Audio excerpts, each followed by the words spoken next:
तो पहली बार हमने माननीय इलाहाबाद उच्च न्यायालय लखनऊ खंडपीठ में हमने 2024 में अप्रोच किया था। तो माननीय न्यायालय ने पहले दिन हमें डायरेक्शन दिया कि आप भारत सरकार गृह मंत्रालय को अप्रोच करिए, क्योंकि ये चुनाव आयोग से ज्यादा उन्हें संबंधित रखता है, क्योंकि उनका सब्जेक्ट है, उनको इसके ऊपर कार्रवाई करना चाहिए।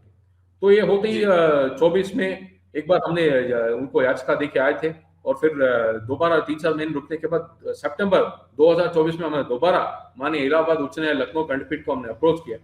तो माननीय न्यायालय ने बहुत स्पष्ट रूप से, न्यायालय तो बहुत भारत सरकार के ऊपर बहुत चिंताजनक रूप से उन्होंने व्यक्त किया कि भारत सरकार ने अब तक कुछ कार्रवाई किया नहीं, क्योंकि इतने पास हम आपके पास इन्होंने सबूत इन्होंने पेश किया करके।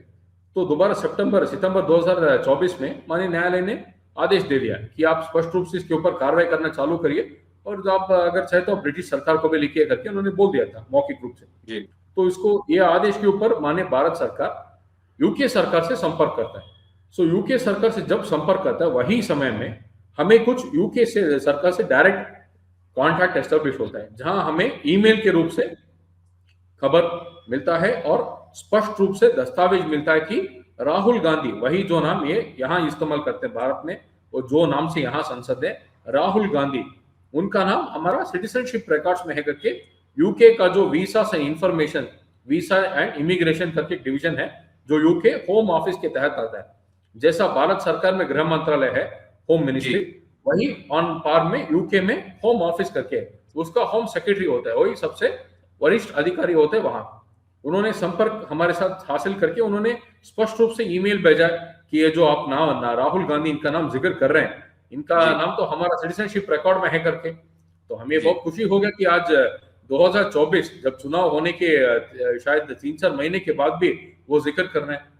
पहले हमने अनुमान जताया था कि शायद 1994 से 95 तक इन्होंने शायद ले लिया था सिटीजनशिप। बाद में हमें बहुत एस्टैब्लिश हो गया कि 2024-25 में भी इनका नाम citizenship records UK home office में है। तो एक बात कंफर्म हो गई कि हाल ही में भी ब्रिटेन के नागरिक हैं, एक बात। दूसरी बात यह है, जब माननीय विशेष एमपी एमएलए न्यायालय रायबरेली के सामने हमने पहली ये मुकदमा को हमने फाइल किया था, क्योंकि 2024 जुलाई में ही हमने कंप्लेंट दे दिया था रायबरेली में स्थित कोतवाली पुलिस थाने को, और एसपी रायबरेली जो उनके वरिष्ठ अधिकारी होते हैं उनको हमने कंप्लेंट दिया था कि देखिए बहुत क्रिमिनल स्वरूप का मामला है, तो आप इनके ऊपर एफआईआर करना चाहिए, क्योंकि जो विदेशी कानून है फॉरेनर्स एक्ट 1946 और पासपोर्ट एक्ट 1955 बहुत स्पष्ट रूप से बताते हैं कि अगर किसी के ऊपर आपको अनुमान है कि वो विदेशी है, कि वो भारत के नागरिक नहीं है, तो उसका बर्डन ऑफ प्रूफ जो होता है उसी शख्स के ऊपर होता है, उनको प्रूव करना पड़ता है कि वो विदेश के नागरिक नहीं है बल्कि वो भारत के नागरिक हैं। इस केस में क्या हुआ है, बहुत सारे ऐसे सबूत हैं जिससे हम प्रूव कर पाए माननीय न्यायालय के सामने। लगातार 3 दिसंबर 2025 से सुनवाई शुरू हुआ, कहाँ, रायबरेली में। पहले ही दिन हम माननीय विशेष न्यायाधीश रायबरेली एमपी एमएलए कोर्ट के सामने हमने पढ़ना शुरू कर दी, जो यूके सरकार से दस्तावेज मिले थे और मेल मिले थे। उसे देख के करीबन मेरे हिसाब से 2000 ऐसे वकील आए थे उधर, जो कांग्रेस की कार्यकर्ता भी थे और कांग्रेस के सदस्य भी थे, जो काला कोट पहन के कोर्ट के अंदर घुस गए थे। देखिए, रायबरेली पुलिस ने 500 पुलिस लोगों का इंतजाम किया था कड़ी सुरक्षा देने के लिए माननीय न्यायालय में। ऐसा शायद पहली बार हुआ है भारत के इतिहास में कि कोई जज जो सुनवाई कर रहा है इतना गंभीर स्वरूप का मामला, जज को खुद अपने आप को बचा के अपने चेंबर चलना पड़ा अपने गन्नर को लेके, और हमें तो इतना नाकाबंदी करा के रख दिया तो उन्होंने कोर्ट के अंदर, तो हम खुद कोर्ट से बाहर भी नहीं आ पा रहे थे। तो मामला जब इतना गंभीर हो गया तो माननीय न्यायालय ने क्या बोलता है, एडजॉर्नमेंट देके 5 तारीख को मुकदमा दोबारा लिखा दिया कि आप पुलिस से रिपोर्ट मंगाए, हम देखें कि क्या लगता है पुलिस की रिपोर्ट में। तो 5 दिसंबर 2025 में जब मामला दोबारा आया, वो दिन तो कम से कम 10,000 लोग थे कांग्रेस की तरफ से। आपके ऊपर हमले की भी कुछ साजिश रची गई थी, ऐसे इनपुट्स भी आए थे? जी, वो तो मुझे कोर्ट के अंदर ही मेरे ऊपर हमला करने का उन्होंने प्रयास किया। बहुत सारे उन्होंने अवाच्य शब्दों में कड़ी निंदा की मेरे ऊपर, और बहुत सारे ऐसे गाली भी दी कोर्ट हॉल के अंदर। माननीय न्यायालय के जब प्रोसीडिंग्स चल रहे थे, माननीय न्यायाधीश के सामने उन्होंने गालियां दी, और माननीय न्यायाधीश को भी उन्होंने गाली दी, लेकिन फिर भी उन्होंने कुछ कंटेम्प्ट ऑफ कोर्ट माननीय न्यायाधीश ने इनिशिएट नहीं किया, क्योंकि मामला इतना हीट अप हो गया था और लॉ एंड ऑर्डर प्रॉब्लम का बहुत बड़ा प्रॉब्लम हुआ था। आप सोचिए, कोई याचिकाकर्ता को माननीय विशेष न्यायालय के सामने बहस करना पड़ रहा है, मेरे बिल्कुल। पीछे कम से कम 100 पुलिस लोग खड़े हैं, न्यायालय के अंदर पुलिस लोग खड़े हैं, फिर भी ये लोग बवाल मचा रहे हैं। शायद पहली बार ऐसा हुआ है। अगर आपने कुछ गलत काम नहीं किया है, आप क्यों डर रहे हैं?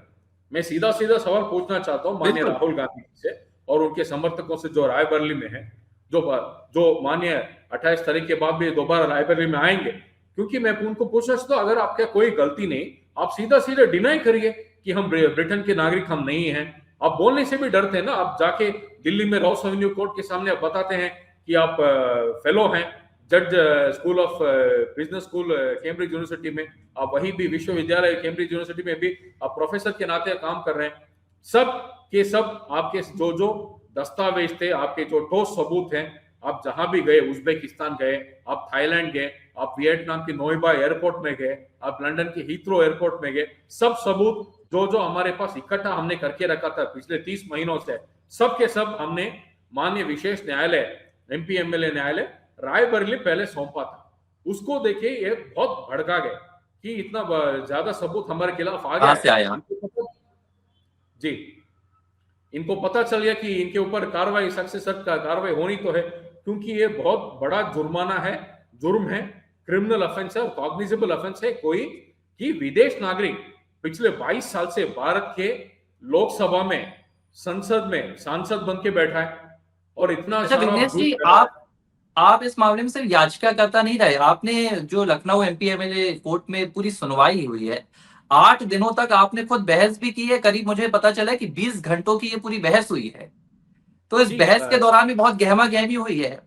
तो अब जी आपको अंदाजा तो हो गया लगातार होगा कि जजमेंट किस तरफ जा रहा है, अंदाजा तो आपको बिल्कुल हो गया होगा। जी जी जी, देखिए मैं आपके दर्शकों को बताना चाहता हूँ, जब से ये मामला हमने पहले दाखिल किया था माननीय इलाहाबाद खंडपीठ लखनऊ उच्च इलाहाबाद उच्च न्यायालय लखनऊ खंडपीठ में, तब से लेके पिछले 2-2.5 साल से मैं खुद बहस कर रहा हूँ। माननीय उच्च अच्छा न्यायालय अच्छा। खंडपीठ के सामने हो या एकल पीठ जी के सामने हो या माननीय विशेष एमपी एमए न्याय के सामने हो, मैं खुद अपने petitioner in person, party in person बहस कर रहा हूँ। क्योंकि क्या है, माननीय न्यायालय के सामने हमें बहुत सारे सबूत रखने पड़ते हैं और कानून माननीय न्यायालय के सामने हमें बहस करना पड़ता है, प्रूव करना पड़ता है, एस्टैब्लिश करना पड़ता है माननीय न्यायालय के सामने कि राहुल गांधी ब्रिटिश के नागरिक हैं और ये 1 2 3 4 5 ये भारत के जो कानून है, भारतीय न्याय संहिता 2023 जो है और भारत के सिटीजनशिप एक्ट 1955 है और फॉरेनर्स जी एक्ट 1946 है और ऑफिशियल सीक्रेट्स एक्ट जो सबसे इंपॉर्टेंट है जी 1923 का, तो ये इनके ऊपर क्रिमिनल ऑफेंस से ये लागू होता है।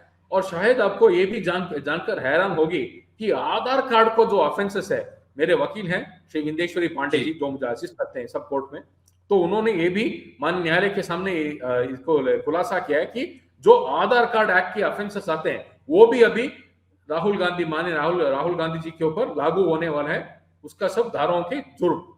और आगे जाके मैं बोलता हूँ कि क्या हुआ, 12 तारीख तो माननीय न्यायालय के सामने तय हुआ था कि हम रायबरेली में जाएं और मुकदमे जी को आगे बहस हो जाए। तो वो दिन हमें बहुत उन्नति, हमारे जो क्या सूत्रों के मुताबिक से हमें जानकारी मिली कि रायबरेली कोर्ट में ही बहुत बड़ा हमला होने वाला है जी और जी ये कुछ दहशतगर्द इनके जो समर्थक हैं उधर और कुछ रेडिकल इस्लामिक ऑर्गेनाइजेशन से दहशतगर्द वो भी न्यायालय के अंदर ही हमले करने का उनका प्लान है करके हमें बहुत सारे खुफिया एजेंसी से सूत्रों से हमें पता चला। तो इसलिए हमने माननीय न्यायालय से जाने से वो दिन हमने तारीख ले लिया और हमने माननीय उच्च न्यायालय इलाहाबाद हाईकोर्ट लखनऊ एकल पीठ में हमने मूव किया, खंडपीठ में हमने रिक्वेस्ट किया उनको जी। कि मामला को लखनऊ विशेष एमपी एमए न्यायालय को शिफ्ट हो जाए ताकि इम्पार्शियल इंक्वायरी इसमें होना चाहिए, क्योंकि दूध का दूध पानी का पानी निकलना चाहिए। स्टार्टिंग में तो हमने बिल्कुल। सोचा कि दाल में कुछ काला है, लेकिन जाते जाते हमें पता चला कि पूरा दाल ही काला है, मुकदमा तो ऐसा है ये बहुत बड़ा। एबीसी हिंदी न्यूज, आज ही जुड़िए हर खबर के साथ।